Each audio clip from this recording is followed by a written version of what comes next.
옆에 있는 분 한번 인사합시다. 잘 오셨습니다.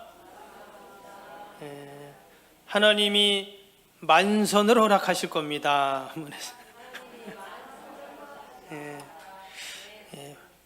벌써 낮 예배 말씀 잊어버리지 않으셨겠죠? 지금 1시간밖에 안 지났는데.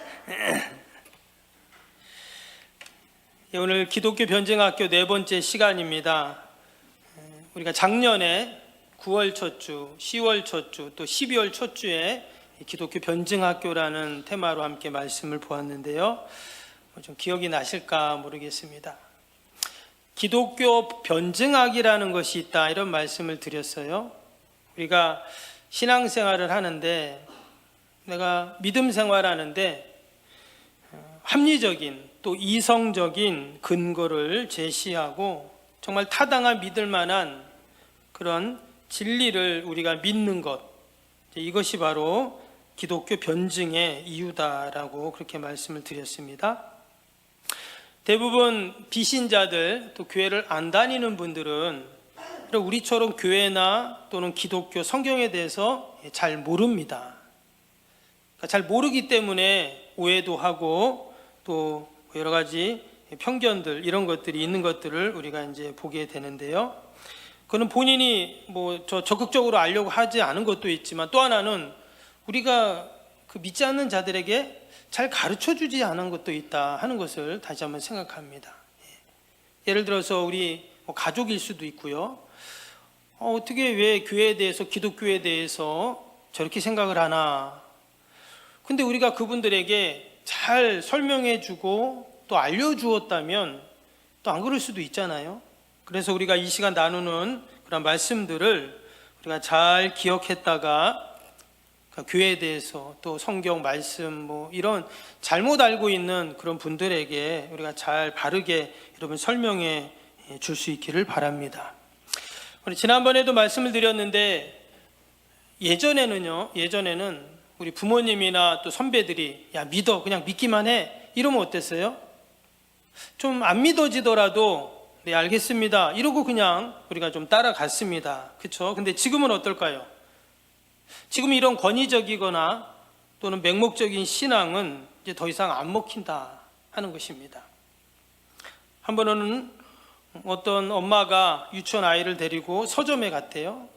서점에 가서 하는데 아이가 막 혼자 막 다니더니 막 이 책 저 책 막 찾더니 어떤 책 꺼내갖고 막 읽더랍니다. 그래서 제가 뭔 책을 읽나 봤더니 자녀 교육 관련 책을 읽는 거예요. 그래서 이 꼬마가 네가 무슨 자녀 교육을 벌써 읽어 그랬더니 걔가 하는 말이, 우리 부모님이 나를 잘 가르치나 한번 확인하려고 본다는 거야. 요즘 애들이 그렇습니다, 여러분. 그래서 지금의 시대는요, 기독교 진리를 우리가 참된 진리인 것을 가르칠 때 우리는 그걸 참된 진리로 믿지만, 예수님이 하나님의 아들이시고 이 성경이 하나님 말씀이 우리는 믿지만, 이런 믿지 않는 자들은 안 믿잖아요. 그렇죠? 그런 분들에게 믿을 만한 합당한 이유와 타당한 근거를 우리가 제시해 줘야 된다는 거예요. 결국은 우리가 아무리 말을 해도, 제시를 해도 성령님 그 사람 마음을 열어주셔야 되는 건 맞죠. 그러나 또 우리가 해야 할 일이 있다 하는 겁니다. 그래서 이 기독교 변증학이라는 것이 바로 우리가 전도할 때, 또 한편으로는 내 자신도 더욱더 제대로 알고 깨달으면 우리의 신앙이 바로 서고 또 견고하게 될 줄로 믿습니다. 우리가 지난번에 하나님의 존재에 대해서 신론이라고 했죠. 또 예수님에 대해서, 구원에 대해서 말씀 보았고요. 또 영혼에 대한, 인간의 영혼, 그 인간론에 이제 포함되는 내용인데 함께 보았습니다. 오늘은 과학과 신앙에 대해서 잠시 살펴보겠습니다. 그럼 과학과 신앙하면 가장 먼저 뭐가 생각나세요? 창조냐 진화냐, 이게 가장 먼저 이렇게 떠오르잖아요. 그렇죠? 그래서 다음에 한번 또 나누기로 하고요. 오늘은 과연 세상이 어떻게 만들어졌을까? 오늘 창세기 1장 같이 보았는데, 과연 어떻게 이 우주 만물이 다 만들어졌을까? 요거를 함께 나누려고 합니다. 여러분, 21세기에 교회가 풀어야 할 가장 시급한 과제가 있습니다. 그건 뭐냐면 과학과 신앙의 문제라는 거예요. 과학과 신앙. 왜냐하면 이런 과학이 뭐죠? 과학하면 사람들은 번뜩 생각하는 게 객관적인 진리와 증거에 의해서 세워진 것, 이렇게 생각합니다. 반대로 신앙은 어떨까요? 신앙은 주관적인 경험 또는 주관적인 확신을 신앙, 이렇게 생각을 해요. 일반적인 생각이 그렇습니다. 과학은 모든 증거와 또 객관적인 자료를 가지고 만들어낸 어떤 결과물을 과학이라고 다 이렇게 생각하잖아요. 그렇죠? 근데 신앙은 그렇지 않죠. 과학과는 반대라고 이렇게 우리는 생각을 합니다. 때문에 여러분, 유명한 과학자가 한 한마디 한마디가 어때요? 영향력이 있어요.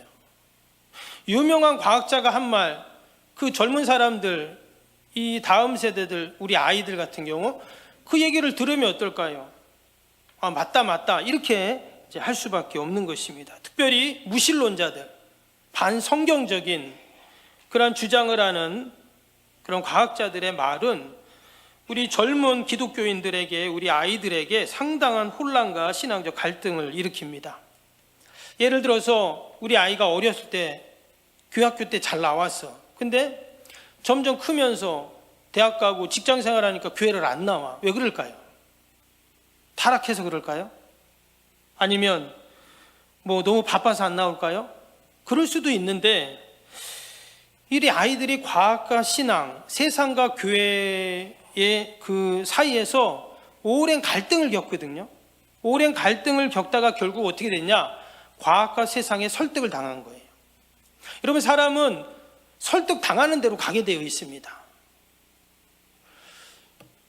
우리가 종종 이렇게 뉴스나 이런 거 보면 이단들에 빠진 사람들 나오죠. 여러분, 우리가 볼 때는 어때요? 야, 어떻게 저기에 저렇게 가 있지? 어떻게 저기에 저렇게 빠지지? 하지만 근데 거기에 다 설득 당한 거예요. 때문에 우리 아이들이 세상과 교회, 또 이 과학과 신앙이라는 이 두 개 속에서 갈등하다가 결국은 아이들이 세상 쪽으로 또 신앙을 버리는 그런 일들이 너무나 많이 있죠. 그래서 우리가 우리의 다음 세대들에게, 젊은이들에게, 뭐 꼭 젊은 사람 아니어도 마찬가지입니다. 우리가 바른 신앙, 또 올바른 신앙적 사고를 우리가 심어주고 가져야 할 책임이 여러분, 저와 여러분들에게 있는 줄로 믿습니다. 아멘. 특별히 찬양 예배 나오신 저와 여러분들에게 있어요. 예, 있습니다. 이런 재미있는 얘기가 있어요. 어떤 사람이 외출을 했어요. 외출했다가 집에 딱 왔는데 이 식탁 위에 근사한 음식이 딱 차려진 거예요. 촛불이 하나 딱 켜 있고 정말 비싼 한우 스테이크가 딱 있고, 뭐 또 뭐가 비싸고 맛있죠? 네, 뭐 랍스터 쫙 있고, 진짜 막 보기만 해도 너무나 먹고 싶은 샐러드가 있고 이런 게 쫙 있는 거예요. 그러면 그걸 보고 이 사람이 어떤 생각을 할까요? 가장 먼저 떠오르는 생각, 이거 누가 차려놨지? 아, 이거 왜 차려놨지? 이거 이유가 뭐지? 이런 생각하지 않겠어요? 예. 그리고는 이제 막 먹으면서 어떤 마음을 가질까요? 야, 이거 과연, 이건 어떤 재료로 만들어졌을까? 이거 도대체 얼마일까? 이거 어디서 이거 다 사왔을까? 여러분, 이런 생각 하겠잖아요. 그렇죠? 일반적으로 그런 생각을 하게 됩니다. 근데요, 현대 과학자들이 마치 우주를 뭐라고 말하냐면 잘 차려진 식탁같이 무에서 이런 놀라운 창조가 생겼다라고 여깁니다. 그 우주라는 큰 식탁이 있는데, 그럼 우리가 그것을 볼 때 뭐라고 생각해야 될까요? 아까 제가 집에서 딱 들어왔더니 식당이 딱 펼쳐져 있다고 했잖아요. 그러면은 어느 날 갑자기 우주라는 식탁이 딱 차려졌을 때 가장 먼저 우리가 해야 할 질문이 있어요. 그 질문은 뭐예요? 아니, 이걸 누가 만들었지? 이걸 왜 만들었지? 어떻게 만들었지? 이런 질문을 해야 되는데, 그런데 사람들은 어떻게 질문을 하냐? 그런 질문하기에 앞서서 이 우주는 어떠한 재료로 만들었지? 그리고 또 어떻게 만들었지? 이런 질문을 먼저 한다는 거예요. 여기서부터 이 과학과 신앙, 또 세상과 신앙에 대한 질문이 이제 시작이 되는 겁니다. 그러니까 과학은 뭐에 집중해요? 그 물질에만 집중을 하는 거예요. 무슨 재료로 만들었는지, 그 재료는 뭔지. 마치 그 식탁이 식탁을 만든 것처럼, 우주가 우주를 만드는 것처럼 그렇게 이야기를 하고 있다라는 것입니다. 그 물질적인 원인에만 집중을 하고 있는 거예요. 그리고는 그들이 낸 결론이 그겁니다. 과학자들이 하는 말이에요. 오랜 시간이 지나니까 이런 식탁이 차려졌어, 이렇게 말해요. 또는 뭐라고 말해요? 이거는 우연과 기적이야, 이렇게 말해요. 그리고 또 어떤 과학자들은 솔직히 누가 이 식탁을 차렸는지 잘 모르겠어, 이렇게 말해요. 이처럼 과학은요, 이 세상의 우주의 기원에 대해서 정확한 답을 주지 못하고 있다는 거예요. 지금은 고인이 됐지만 무신론자 중에 아주 유명한 사람이 있습니다. 스티븐 호킹이라는 박사가 있어요. 혹시 아세요? 이게 보면 약간 휠체어 타고 어떤 뉘게르병이라고 근육이 마르는 병 있잖아요. 그 불치병이 걸려가지고 그러다가 이렇게 또 그 사람이 이제 한 번씩 어떤 얘기를 딱 한다. 그럼 이제 뉴스에 나오는 거예요. 지금 돌아가셨는데 아주 유명한 박사죠. 스티븐 호킹이라고. 근데 이분이 철저히 무신론자입니다. 철저히 무신론자인데 그냥 반기독교 그런 세력이라고 말할 수 있어요. 근데 이분이 나중에 장례식을 어디서 했냐? 교회에서 했어요. 교회에서 장례식을 했어요. 그리고 또 이분이 어디에 묻혔냐? 영국의 웨스트민스터 사원에 묻혔습니다. 거기 원래 영국의 성공의 교회거든요. 그런데 거기에 이 사람이 묻힌 거예요. 참 아이러니한 일이죠. 완전히 무신론자 중에 무신론자인데, 이런 사람이 한마디씩 하면 이제 교회 다니는 청년들도 헷갈리는 거예요. 왜? 그 사람은 영향력이 있거든요. 근데 그분이 어떤 말을 했냐면, 그의 책 위대한 설계라는 그 책이 있어요. 그 책에 뭐라 그랬냐면, 우주는 신이 창조한 것이 아니고 스스로 창조되었다, 이렇게 말을 했어요. 말씀드렸죠? 그렇게 세계적으로 유명한 학자가 한마디 하면 어때요? 그럼 사람들은 그냥 그런가 보다 생각하는 거예요. 왜? 유명하잖아요. 근데 그 사람이 우주는 신이 창조한 게 아니라 그냥 스스로 창조됐다, 이렇게 말합니다. 그럼 그 이유가 뭐냐? 이제 물어봐야 되잖아요. 그 이유가 뭐냐면, 첫 번째, 중력의 법칙에 의해서 만들어졌다는 거예요. 중력이라는 건 물체가 있고 물체가 지금 서로 잡아 당기는 게 물체잖아요. 그렇죠? 그리고 우리가 지금 어디에 있습니까? 땅바닥에 잘 붙어 있죠. 왜 그래요? 지금 땅에서 뭔가 나를 끌어 잡아 당기잖아요. 그렇죠? 만약에 이 지구에서 나를 끌어 잡아 중력이 없으면 어때요? 우리 다 붕붕 뜨는 거잖아요. 그렇죠? 우주에 가면 그런 것처럼. 그게 중력인데, 그 중력의 법칙에 의해서 이 땅에 생명체가 생겼다라고 그렇게 말을 합니다. 맞는 말이죠. 예를 들어가지고 여러분 차가 가는데 뭘 넣어야 돼요? 기름을 넣어야죠. 권사님 전기차니까 어떻게 해야 돼요? 충전해야 되잖아요. 자전거가 가려면 페달을 밟아야 되잖아요. 이런 것처럼 뭔가 동력이 들어가고 힘이 들어가야 거기에서 이제 움직일 수가 있는 것입니다. 근데 이제 한 가지 의문이 생기는 게 있어요. 중력은 어떻게 만들어졌냐는 거죠. 말씀드린 것처럼 물체와 물체가 있으면 눈에 보이지 않지만 서로 끌어당기는 힘이 있다는 거예요. 클수록 더 강한데. 그런데 예를 들어 그 물체가 있어야 중력이 있는 거잖아요. 그럼 그 물체는 어떻게 생겼냐 또 질문을 할 수 있겠죠. 근데 그 질문에 대한 답이 오늘 말씀에 나오는 거예요. 중력이 있어야 힘이 있고, 그 힘이 있어야 에너지가 있고, 에너지가 있어야 생명이 시작되는데, 그러려면 물체가 있어야 되는데, 그럼 과연 그 중력, 물체는 과연 누가 만들었고 어떻게 생겼냐, 이거 답을 하지 못한다는 거예요. 그러니까 어찌 보면 앞뒤가 안 맞는 그런 이론인 것이죠. 그랬더니 또 한 가지 얘기를 합니다. 이번에는 뭘 말하냐면, 이 우주에 생명체가 생기려면 미세 조종이 일어났다는 거예요. 이 미세 조종이라는 건 뭐냐면, 모든 것에는 100% 완전한 게 없어요. 눈에 보기에는 100% 완전한 것 같지만 가만히 보면 그거를 현미경으로 보면 0.00001%라도 미세하게 오차가 있다는 거예요. 그런데 그 오차와 그 틈으로 뭐가 생기냐? 바로 변수가 일어나는 거예요. 그게 바로 생명이라는 거죠. 여러분, 그럴듯하지 않습니까? 이 과학자들은 어떻게 하면 하나님이 세상을 창조하셨다는 것을 회피하려고 이런 저런 막 만들어내는 거예요. 그렇다면 만약에 그런 미세 조정으로 이 세상에 생명이 생기고 이 세상이 만들어졌다고 한다면 우리가 한번 우주를 생각해 보세요. 우주는요, 너무나도 정교하고 복잡하고 질서 있게 만들어졌어요. 그러한 아주 미세한 조정으로, 그런 오차로 여러분 이러한 어마어마한 정교한 이 우주라는 시스템이 만들어질 수 없다는 겁니다. 마치 이 말은 어떤 말과 같냐면, 누군가 아무것도 없는데 갑자기 마술을 부려가지고 멋진 식탁을 만들었다.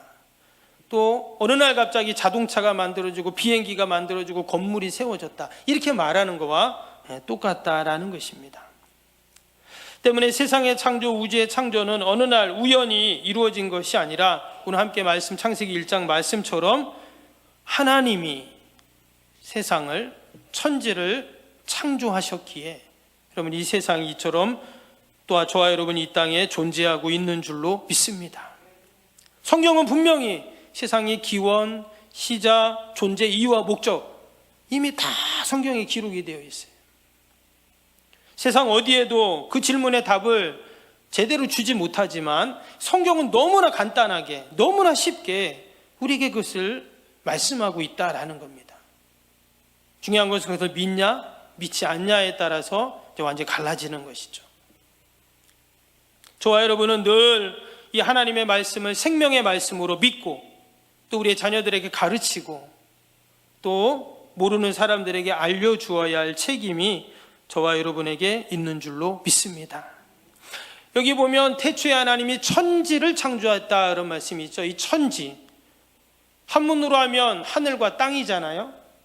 근데 히브리어 원어 성경을 보면 하늘은 쉐마임이라고 하고요, 그 땅을 에레츠라고 합니다. 그냥 이것은 눈에 보이는 하늘과 땅만을 의미하지 않고 눈에 보이지 않는 하늘과 땅도 말합니다. 상당히 광범위한 단어예요. 그냥 그 단어를 쓰고 있는 겁니다. 하나님이 세상을, 천지를 창조하셨다 할 때 우리 눈에 보이는 가시적인 하늘과 땅만을 말하는 것이 아니라 저 우주, 여러분 우주가 얼마나 클까요? 우리는 눈에 보이는 것만 우리가 알 수 있지만 눈에 보이지 않는 저 우주가 있다는 거예요. 그래서 과학자들이 이제 그것을 연구를 하죠. 여러분 옛날에는 천체를 볼 때 뭐로 봐요? 이 천체 만원경 있죠. 그거로 이제 다 이렇게 보는데 요즘에는요, 이 우주와 별을 관측하기 위해서 어떻게 하냐면 만안경을요 저기 우주 공간에 갖다 놨어요. 미사를 쏴가지고. 그래갖고 지구에서 이렇게 큰 망원경 있잖아요. 허블 망원경, 그런 거로 이 별을 관측하고 우주를 보는 게 아니라 저 우주에서 보는 거예요. 그리고 거기서 사진을 전송합니다. 그러니까 더 멀리 보고 더 많이 볼 수 있겠죠. 제임스 웹이라는 어마어마한 큰 망원경이 우주에 지금 있는데, 아마 여러분들 이렇게 뉴스나 인터넷 보시면 우주에서 찍은 그 별들, 우주 이런 것들이 쫙 이렇게 나와 멋있어요.